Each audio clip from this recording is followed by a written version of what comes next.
یہ کیا ہے؟ پاکستان کے شناختی کارڈ رکھا ہوا اور ایجنٹ کسی اور کا بنا ہوا ہے، اور ادارے پکڑنے کے لیے آئے تو شناختی کارڈ دکھا دے۔ او بھائی، یہ شناختی کارڈ سونے کی جیسی، گولڈ جیسی قیمت جب رکھے گا جب اس کے پیچھے آنے والے سارے منشور کو مانے گا، لیکن اگر تو رکھے گا شناختی کارڈ سٹیزن شپ پاکستان کی، ایجنٹ بنے گا پاکستان کے دشمنوں کا، تو صرف یہ کاغذ کا ٹکڑا ہے۔ لہذا اگر تو نماز، روزہ، زکوٰۃ اور کلمہ لے، ضروریات دین میں سے کسی کا انکار کر دے تو یہ محض صرف باتیں ہیں۔ اگر ان کا اقرار کرے تو اس نماز، روزہ، زکوٰۃ، کلمے سے زیادہ قیمتی کوئی چیز ہی نہیں ہے، کیونکہ اس کا کنیکشن ان تمام باتوں سے ہے۔ توجہ ہے؟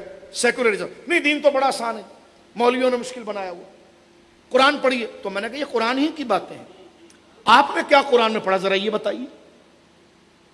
آپ نے قرآن میں یہ پڑھا ہے کہ جو دل میں آئے کرتے رہو؟ آپ اتنے باصلاحیت ہو چکے ہو کہ آپ کو اپنے نفع نقصان کا سب پتا ہے، آپ بس کرتے رہو۔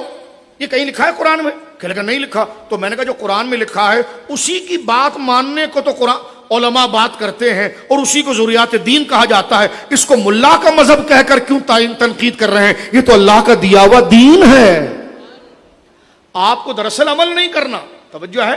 یہاں سے اگر امریکہ برطانیہ جانا ہو، ان کی ایک ایک ہدایت پر عمل ہوگا، ایک ایک فارم کی چٹ کو پڑھا جائے گا کہ لیکن نہیں جناب دین تو بڑا آسان ہے، بس فوٹو لگا کے جمع کر لو۔ وہ اگر ویزا کو ریجیکٹ کر دے تو اتنی ہمت ہے ان کے بارے میں بات کرنے کی کہ جناب یہ تو تمہارا اپنا بنایا ہوا ہے تو یہ بڑا آسان۔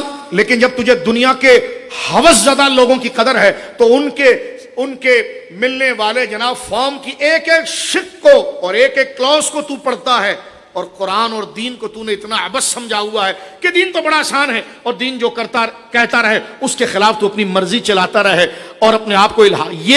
یہ انکار جو ہے بندے کو الہاد، انکار خدا کی طرف لے جاتا ہے۔